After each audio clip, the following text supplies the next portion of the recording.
মাতাল যুবক যদি বুঝতো, নওজোয়ান যদি বুঝতো, ব্রাজিল তোমার কে, আর্জেন্টিনা তোমার কে। রহম করো যুবক, নিজের উপরে দয়া করো, নিজের উপরে দয়া করো ভাইয়া। একটা মিনিট এই ভাইয়ের কথাটা ভাবো, যেটা কি দেখছো, ব্রাজিল আর্জেন্টিনার খেলোয়াড় আমাদের কি, তাদের থেকে আমাদের পাওয়াটা কি? হায় হায় হায়, আল্লাহর কোরআন তেলাওয়াত করে আয়োজকরাও জানে, সবাই জানে, একটু পরে নাচবে, অর্ধুলঙ্গ নারী নাচবে, একটু পরে নৃত্য হবে উদ্বোধনী অনুষ্ঠানে।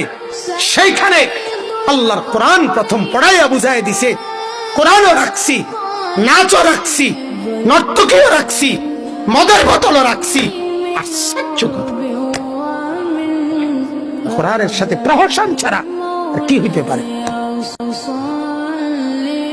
একই সাথে বিশ্বকাপের স্টেডিয়ামের নির্দিষ্ট জায়গায় জায়গায় বিয়ারের বোতল নির্দিষ্ট জায়গায় রাখছে, যখনই নেশা করতে মন চাইবে খাবে। ফিটনেস তো ধরে রাখতে হবে, কথা বোঝেন না? বেডি দেখার মধ্যে তো একটা ফিটনেস লাগে।